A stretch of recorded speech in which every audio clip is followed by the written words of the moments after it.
दोस्तों, ये कहानी बहुत ही मज़ेदार है। तो आपसे निवेदन है हमारे साथ अंत तक बने रहें। एक गांव में एक जवान लड़का रहता था और वो अपने आलसपन और काम चोरी के लिए मशहूर था। सभी गांववासी उसे आलसी कहकर ही पुकारते थे, क्योंकि वो पूरे दिन एक पेड़ के नीचे पड़ा रहता और लेटते लेटते वो अपने फ्यूचर के बारे में सोचता रहता और अच्छे अच्छे सपने देखता। उसके दिन ऐसे ही आलस में गुजर रहे थे। लेकिन एक दिन उस गांव में एक साधु आए, जो कि अगले 3 दिनों तक उसी गांव में ठहरने वाले थे। वो दिन भर लोगों से चंदा करते और लोगों को उपदेश देते और रात में गांव के बाहर बने मंदिर में आराम करते। वो साधु जब भी दान लाने जाते और रात को वापस आते तो वो साधु हर बार उस जवान लड़के को उसी पेड़ के नीचे लेटा हुआ पाते। साधु 2 दिनों तक ये सब देखते रहे और समझ गए कि ये लड़का मानसिक आलस का गुलाम है। तीसरे दिन जब वो वापस लौट रहे थे, वो उस लड़के के पास गए जो अभी भी उसी पेड़ के नीचे लेटा हुआ था। साधु ने लड़के से कहा, बेटे, मेरे पास तुम्हारे लिए एक काम है। मैं चाहता हूँ कि तुम उस पहाड़ी के चोटी तक जाओ और वहां से मेरे लिए एक पंख लेकर आओ।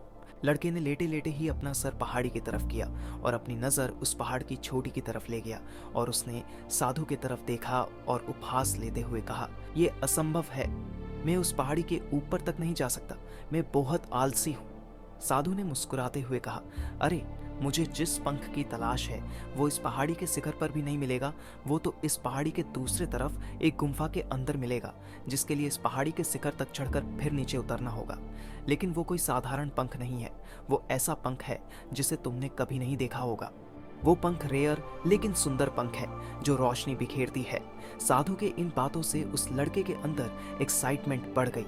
उसने आज से पहले ऐसे पंख के बारे में कभी नहीं सुना था और ऐसे रोमांचक सफर के बारे में सुनकर वो अंदर ही अंदर एक्साइटमेंट हो गया था। इसीलिए उसने साधु की चुनौती को कबूल किया और वो पहाड़ी की तरफ चल पड़ा। लेकिन चढ़ाई बहुत लंबी और मुश्किल थी। जल्द ही लड़के का शरीर थकने लगा, सांस फूलने लगी और शरीर से पसीना बहने लगा। लेकिन फिर भी उसने चलना जारी रखा। वो जैसे जैसे ऊपर और ऊपर चढ़ता गया, उसे खुशी महसूस होने लगी, जिसे उसने आज से पहले कभी महसूस नहीं किया था। आखिरकार जब वो कड़ी मेहनत और लंबे कोशिशों के बाद पहाड़ी के शिखर पर पहुंचा तो वो पूरे तरीके थक चुका था। लेकिन वो बहुत खुश था।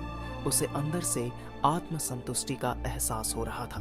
उसके चेहरे पर योद्धाओं जैसी मुस्कान थी, जैसे उसने कोई युद्ध जीत लिया हो। फिर उसने पहाड़ी के शिखर से नीचे देखा।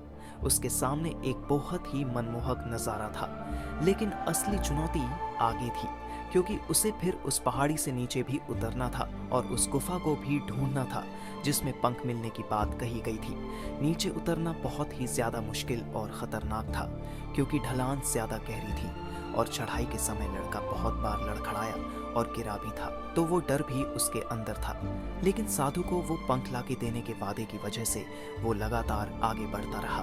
काफी खोज, मुशक्कत और कड़ी मेहनत के बाद जब वो अंत में गुफा तक पहुंचा तो उसने देखा कि पंख वहीं पड़ा हुआ था, जो कि ऊपर एक बड़ी सुराख से आने वाली रोशनी की वजह से चमक रहा था। फिर उसने उस पंख को उठाया और उसके सुंदरता को देखता ही रह गया। वो काफी देर तक पंख को ही घूरता रहा, लेकिन फिर अचानक उसे याद आया, मुझे तो अभी वापस भी जाना है।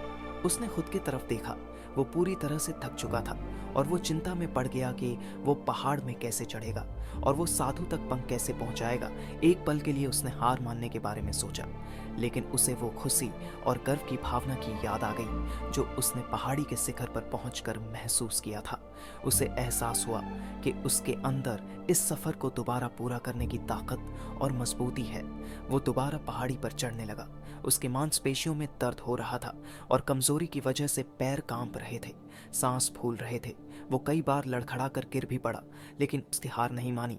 अथक मेहनत और घंटों की कड़ी कोशिशों के बाद जब वो साधु के पास पहुंचा और उनके हाथों में वो पंख रखा तो उसके खुशी का ठिकाना न रहा। उसे महसूस हुआ कि उसने आज अपने आलस पर काबू पा लिया है और कुछ बढ़िया करके दिखाया है।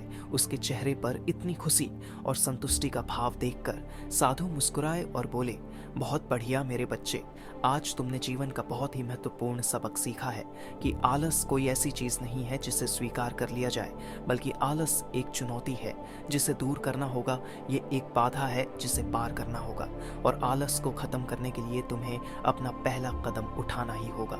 अपने मकसद की तरफ चलना ही होगा और तब तक चलते रहना पड़ेगा जब तक तू अपनी मंजिल को हासिल नहीं कर लेता। लड़के ने साधु के शब्दों की गहराई और उसके मकसद को समझते हुए हाँ में अपना सर हिला दिया।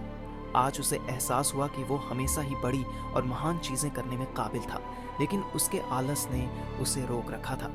अब वो जानता था कि उसके पास अपने रास्ते में आने वाली किसी भी बाधा को वो दूर करने की ताकत और मजबूती है। इसके बाद साधु ने उस लड़के को आशीर्वाद दिया और उस गांव से चले गए।